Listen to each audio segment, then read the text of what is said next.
Good morning. I had an interesting night last night. Major thunderstorms rolled through around 10 o'clock or so. Had lightning striking all around. Lots of rain. Lightning storms for about 3 hours and then rain for about 6 hours. And I don't think there's going to be any rain the rest of today until maybe this afternoon and stuff, but it was a fun night. I got a little bit of sleep. And the mosquitoes are definitely all out in full force, very aggressive. It's kind of like all at once you enter mosquito zone right after you pass Mount McLaughlin.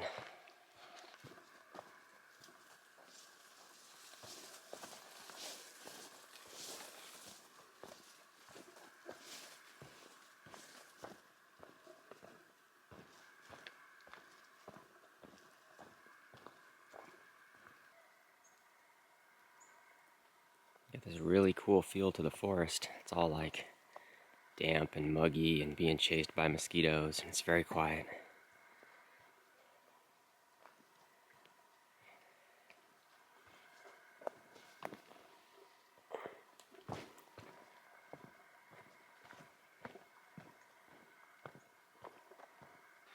Time for the bug net to go on.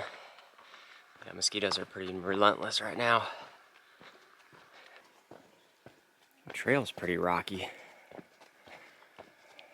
There's not really any ups and downs at all. It's just rocky.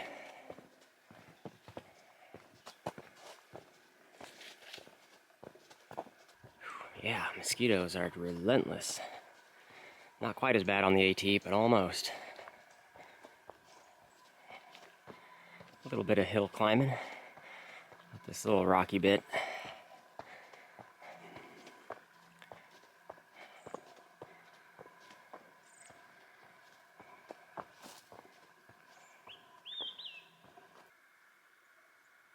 Sitting on a little rocky outcropping here.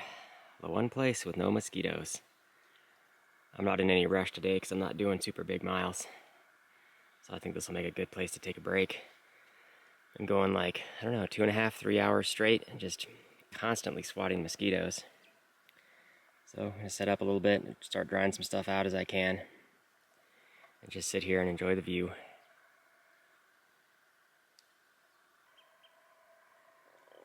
And I'm back on trail, done with the break.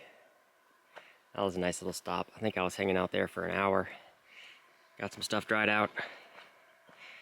And it was just nice to get away from the mosquitoes for a little bit.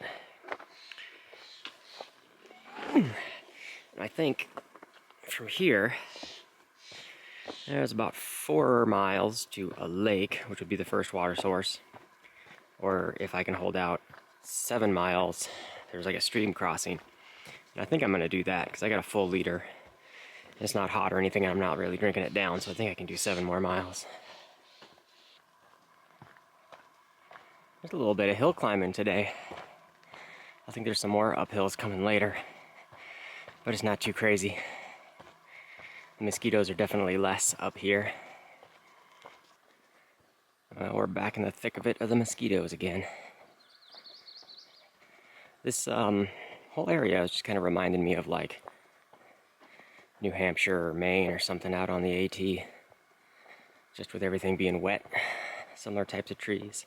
Similar types of little overlooks. We're not nearly as high in elevation on the ups and downs as out there, but just got a similar feel to it. It's kind of cool.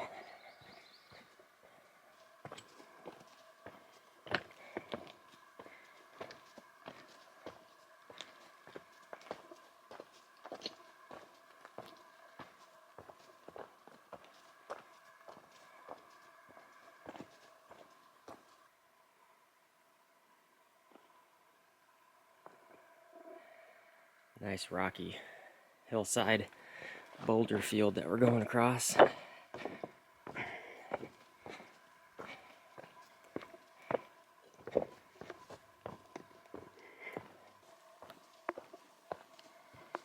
Starting to get a light drizzle of rain. We'll probably see this on and off.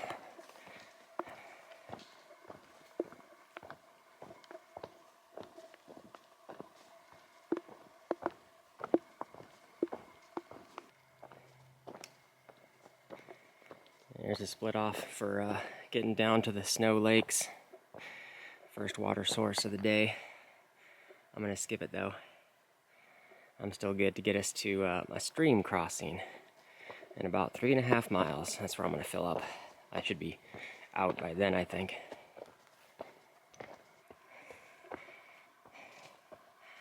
Somewhere in this state, the terrain gets easy, but not yet. There's a view to the south, Mount McLaughlin. It's got snow up there on that north side of it.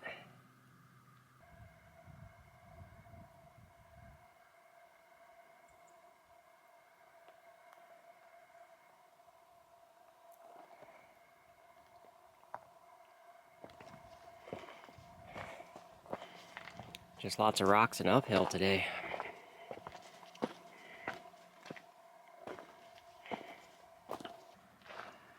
We made it to the top. We're at Devil's Peak right up there. Now we're starting a big switch back downhill. We're dropping all the way back into Mosquitoville. It's been a nice reprieve up in the rocks. No mosquitoes up here. First water source. There's a couple of stream crossings like this over the next 2 miles or so. And then we've got a 15-mile dry stretch coming up. We're definitely dry camping tonight.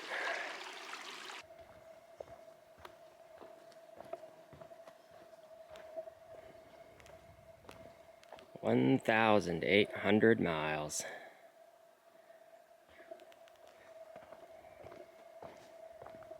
It's got a little bucket of water.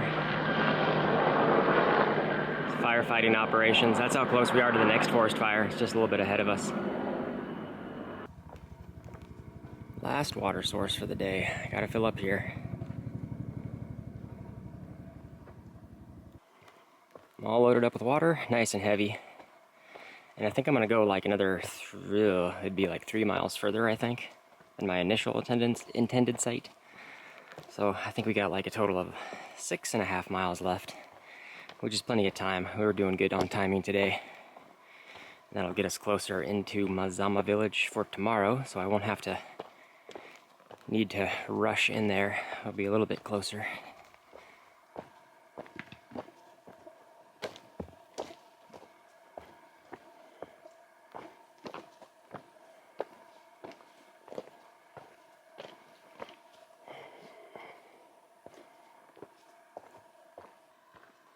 At least the mosquitoes haven't been as aggressive as this morning.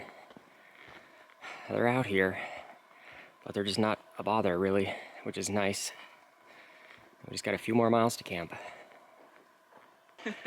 Well, I just ran across these two guys, and so just to confirm, you guys are part of the firefighter team out here, and yeah, there's been a lot of small pop-up fires and stuff, and I suspect, were they from some of the storms, all lightning strikes and stuff that we've had? Yep.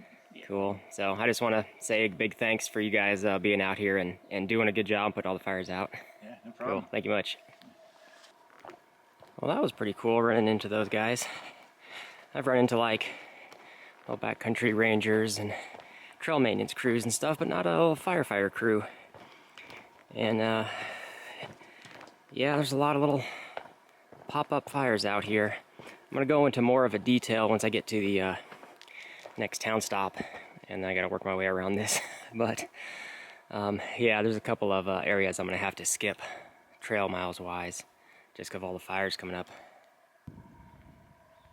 Forest fire came through here. You can tell it was a couple of years ago. You got a lot of new trees springing up, which is nice to see. I think we're almost at camp.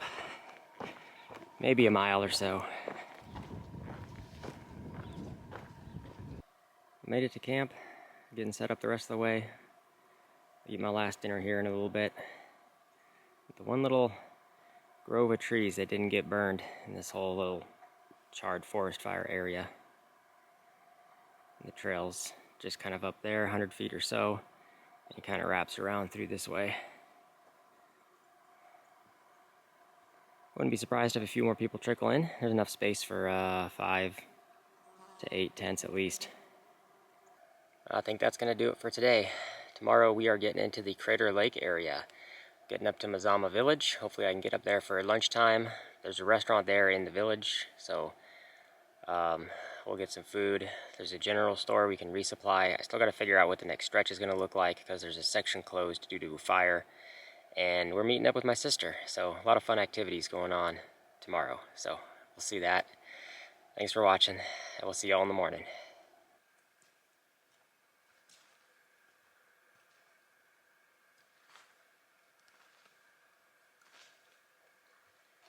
Good morning. A nice and quiet night last night. I was the only one camped in the area, but chilly this morning. It's maybe in the 40s. But today we got like 12 miles getting into Mazama Village and meeting a sister.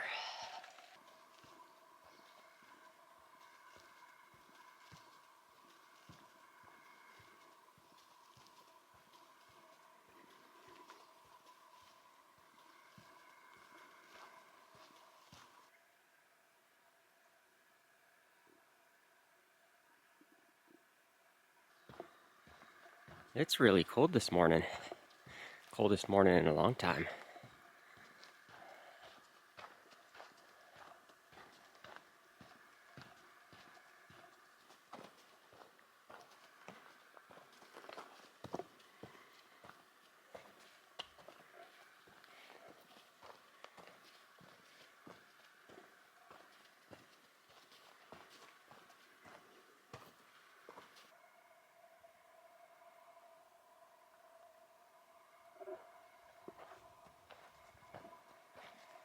I wonder how close right up to the Crater Lake area that this fire had got.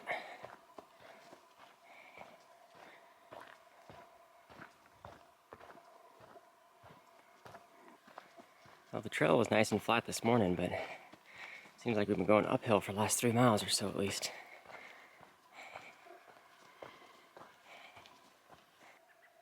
That's Union Peak out there.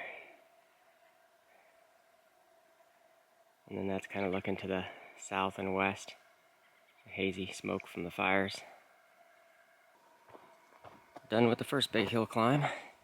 Now we've got some descent for a bit.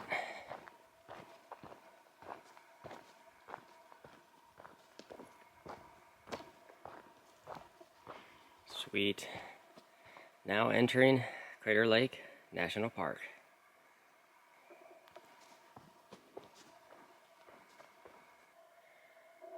Lots of lava rock out here.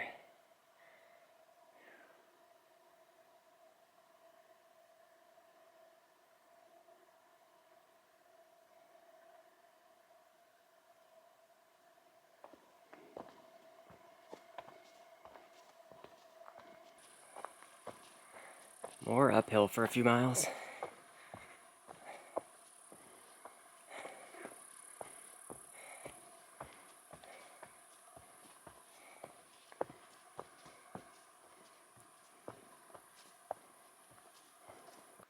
Taking a break, drying out my tent and the rain fly. It didn't rain last night, it's just damp from condensation. I'm at mile 1817, and this is where like the only water source in this large dry stretch is at. It's just off trail to the east a little bit, up that hill. It's an unmarked source on the Far Out app, but you can see a pond on the topo maps. And people have been going up there and say it's a good, reliable pond water source. It's not too scummy or anything. But I'm still good on water. We got about 4 miles left to the road. So I'm gonna skip that one. And we're just gonna head straight into Mazama Village. I don't think we're done with the uphills. Should be all downhill from here the last couple miles.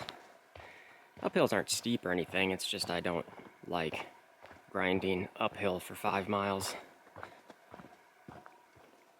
This is just a beautiful stretch of trail in a beautiful forest.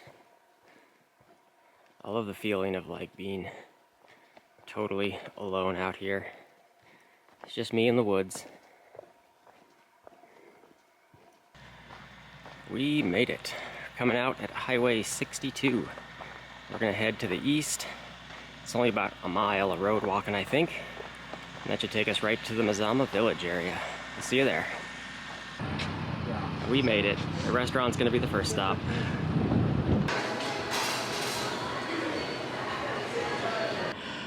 All right, here we go. This is Stacy. This is one of my many sisters. So we finally met up. So I've had lunch already. I need to do resupply shopping. I need to replan the whole section. So for now, I know that I need a day and a half of food. So we're gonna go do that real quick. And then we might do some touristy stuff and check out Crater Lake. Because Crater Lake itself isn't on the PCT. So this is kind of the only way I'll get to see it. So let's go do some shopping and stuff. Yeah. Here's the little market for resupply shopping. Here's the main lodge up at the top of the rim up in Ribbon Village. They're redoing the roof, it looks like, a bit. We're just gonna check in to see if we can, if we need reservations for dinner or something. We'd like to get dinner here. That's all we're checking out. Well, we checked out the lodge, and yeah, it's guests only for reservations at the restaurant, so no dice there, no worries. But we got some awesome views of Crater Lake. There's Wizard Island down there. It's a beautiful day for it. We're currently at another overlook of the lake. This place is awesome. Hopefully the blue of the water comes out clear on camera, but this is all from snow melt for thousands of years. It just filled up and formed this massive lake in here. All right, we're done at Crater Lake. That was cool, but it's just one of those attractions. Like, you go there, you see it, you see it from one view, you've seen it. So we chilled there for a little bit, and it was cool because the PCT doesn't go up there, so this was kind of the only way that I could see Crater Lake. But anyway, we are now going to where we're staying for tonight. We got booked closer to the small town of Prospect, which is to the southwest of here. We're staying at the Prospect Historic B&B, so we'll see what that looks like. And check out some of their amenities, so we'll see you there. Here's our place for the night. We're staying at the Prospect Hotel. Our room's around back, so we're gonna go get settled. All right, we're settled into the hotel. I'm all clean and changed. We got a little bit of time until dinner, so I'm gonna go over some of the stuff, new gear that we got that's getting replaced. The sun hoodie, this is my favorite piece of gear. This thing now has over 4,000 miles on it, and a bit ago, the shoulder blew out, and I was able to float this thing along for enough miles to get it here. So this thing is going in the trash. It's lived its life. Got a new one, same company, brand new. This thing will carry me the rest of the way, no problem. So I'm happy with this thing. It's awesome. Second new item is new water filter. Again, as I say before, these things just don't last. So you gotta change them out every 4 to 6 weeks or so. So we're good to go there. And then the really neat piece of new gear that I'm getting, I bought a new backpack. This is from Durston Gear, brand new company that I've never heard of. They may have been out for a while, but they make only one backpack. That's how new they are. And this is the Kakwa 40. There's reviews and stuff you can find on YouTube for people initially checking it out. I'm not going to do that here, so you can search for it yourself to try to see some initial review stuff on it. But I did some backpack hunting around, and I just kind of went with these guys on a whim. I checked out the backpack, some of the specs it's got. It looks good. We're going to have to test it out and break it in on trail. I will do a final review of it, part of the post hike, so you can kind of look forward to that. But Durston Gear Kakwa 40, we're going to go with this one and check it out. I guess one of the neat things I will say about it is that it's made of the new material that just came on the market within the last year, Ultra 200, so it's an Ultra 200 bag, so that's kind of cool. But I think that's it for now. I'll maybe give some impressions down the trail as we go, but we'll have to break it in. This will be a lot of fun. And this next stretch is going to be in the fire zones, so it's only going to be a day and a half out of here. I'll kind of go into the detail as we go, but basically we're getting back on the trail where we got off, where it crosses Highway 62. Plan on getting breakfast out of here somewhere, so maybe only a 17-mile day will get us through to this Rim Junction area. And then the next day's leaves only 9.5 miles will get us up to Highway 138. 138 is currently where the next fire closure starts. And there's a pretty big section of the PCT that's closed from here all the way up to the Shelter Cove Resort area. So I'm going to have to hitch out to the east through the town of Chemult. I haven't figured out any of these details yet. And then I got to hitch and get myself up to Shelter Cove. From there, I think I can do some resupply and stuff through the next stretch, which will get us to Santiam Pass and into the town of Sisters. I think that section is currently open. But here's just what the next stretch looks like. And to get us up there, here's all the food I got. Your breakfast will be a muffin, enough bars for a day and a half, and one freeze-dried meal for dinner. Alright, we're getting settled in for dinner here at the hotel. We got our drinks. Cool. Starting out with a lovely looking salad. Here's our main course. Going with a salmon dish. This looks amazing. And we're going with a brownie sundae for the dessert course.